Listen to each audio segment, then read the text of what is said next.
We've been hearing about bank failures and accompanying recession vibe.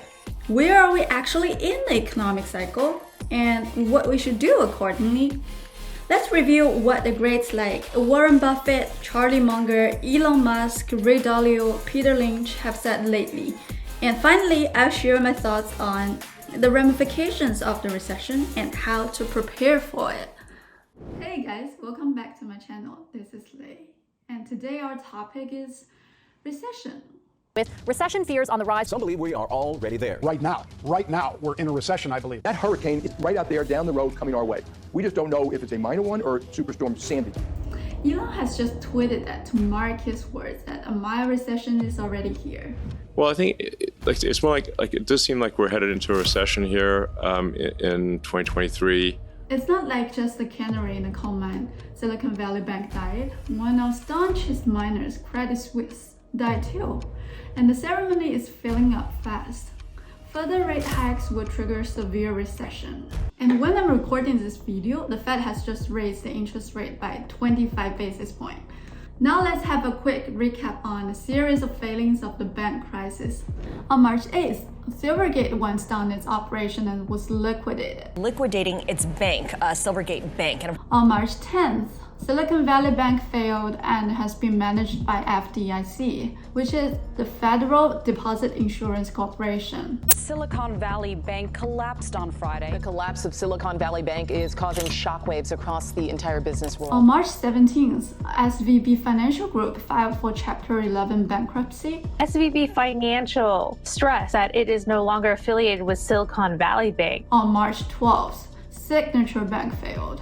As we noted, Signature Bank, SBNY, ordered to close. On March 19th, Credit Suisse failed and was taken over by UBS. To turmoil at yet another bank just days after the collapse of Silicon Valley Bank and Signature Bank. On May the 1st, First Republic failed and was taken over by JP Morgan Chase. Another American bank has collapsed. Its name is First Republic. This thing with the bank is not a Silicon Valley Bank alone issue. It's not a banking issue.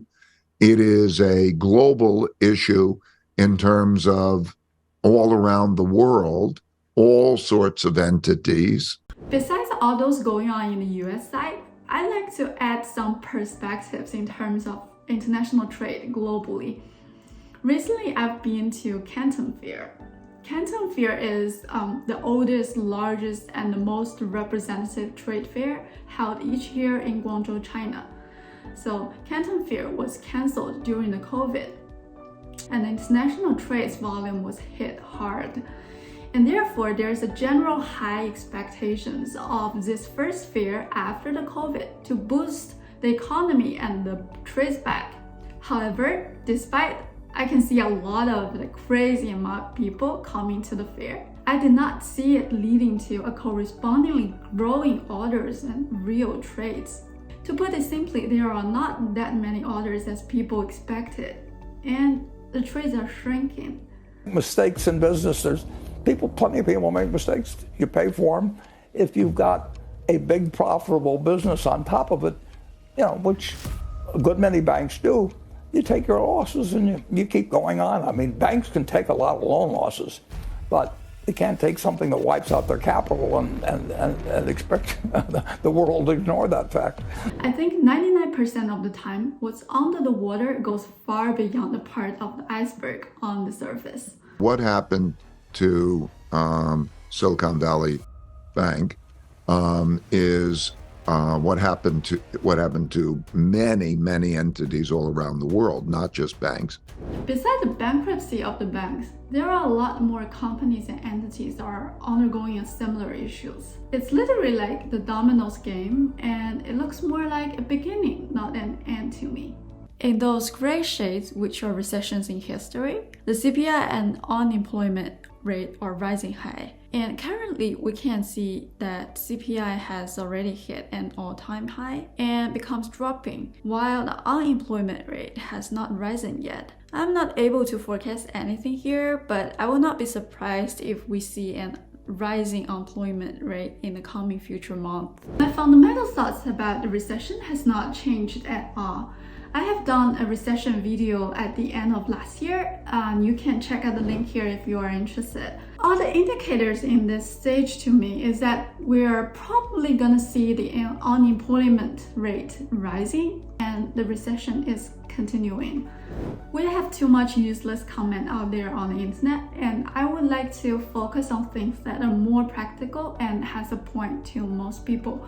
My first question is recession bad? Second, is 2008 coming again? Third, what impact will a recession have on your money? Fourth, what you should do in a recession time. First, is recession bad? People's instinct is that it's bad, but if you think rationally, it's not. Recession is a common stage during economic cycles, and they are not necessarily bad. To put it simply, it does both good and bad. And most important of all, is inevitable. Cycle is something that is not that different from your life. When you were first born as a fresh baby and then grow into a stronger and stronger adult, and then entering into a staggering period, and then at least you will die.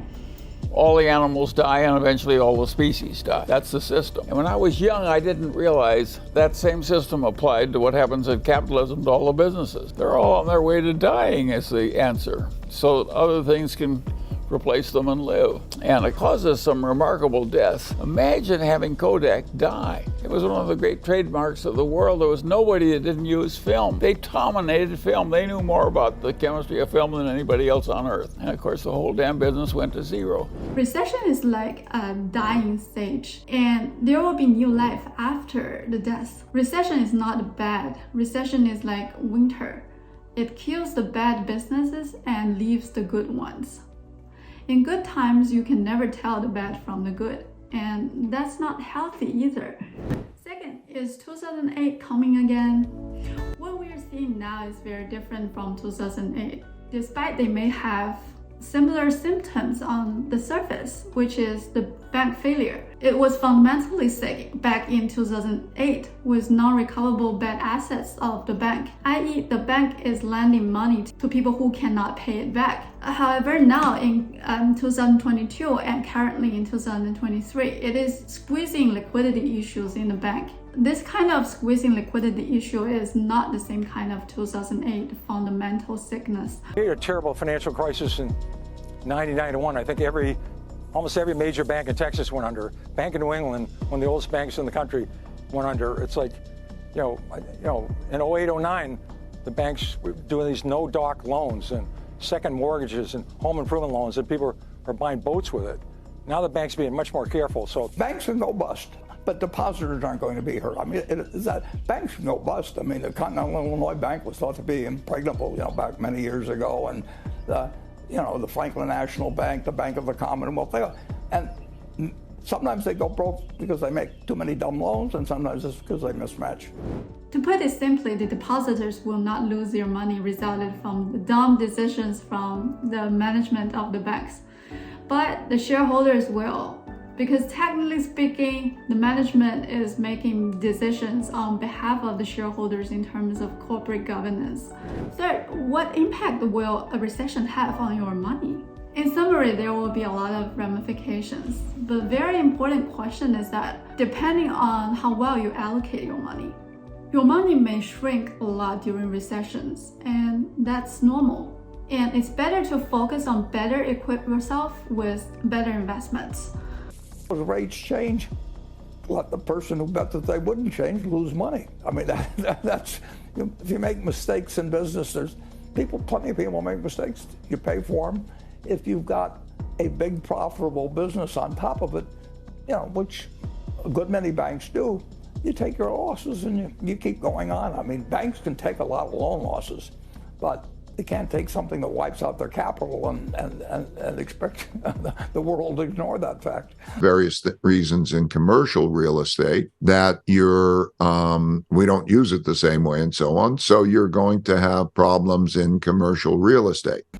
For example, in the real estate sector, commercial ones are hit a lot, while residentials really depends on your strategy and your leverage. For small amount of people, they may also make a lot of money in recession from shorting, but this is not within our discussion here, as I do not short. Cash is overbeating other asset class in recession times, but still not in the long run, I think. Fourth, what should you do in recession times? This is the most important question of all. I listed the following things according to my priorities. First is educate yourself. Learn and improve. From a personal finance perspective, money is simply establishing a balance sheet. And yourself, your knowledge, your skills, etc. is the most important assets in your own balance sheet. Second, secure a job and expand into side hustles. Recession time is definitely not contradictory to second or third job. We could do a separate video on the topic if you are interested. Third, safety becomes first principle. No leverage, no leverage, and no leverage. Leverage is a killing falling knife in recession times. Hope for the best, prepare for the worst. Don't get too adventurous. Like watch out for margin debt. Like I would really advise people to not have margin debt. Fourth, hold cash instead of other asset class, which is linked to our point before. So recession, cash, recession, cash, recession, cash. Important thing to say it 3 times. In a volatile stock market, from a cash standpoint, keep powder dry. You can get some pretty extreme things happening. Fifth, always think from a long-term perspective and delay satisfaction. This links to the famous marshmallow experiments where there are different kids and you put marshmallows for them, and the rule is either instantly take the marshmallow or delay for another 15 or 30 minutes and take 2 marshmallows. And it turns out that the kids who delay satisfaction and take the marshmallows 15-30 minutes later generally do better. Despite this has been repeated for a long time, but I cannot overemphasize the importance of being patient and being rational. This is simple but kind of hard to practice. 6, find out the good balance sheet in the world and invest with okay price. Look at the company, look at the balance sheet. What is the reason the stock should be higher? The sucker's going up is not a good reason. You know what? During a recession, it's actually easier to distinguish good from the bad. Those balance sheets I'm referring to are not only balance sheets, but also including, not limited to, companies, real estate, intellectual properties, franchise, license, brands, individual human beings, and so on. Select them, embrace them, and work with them. If you're interested in any topic or points that we have touched upon above, feel free to leave your comments below and share your thoughts. Remember to hit that like button below and subscribe to my channel. It will help me a lot and really appreciate it. So I'll see you in the next video.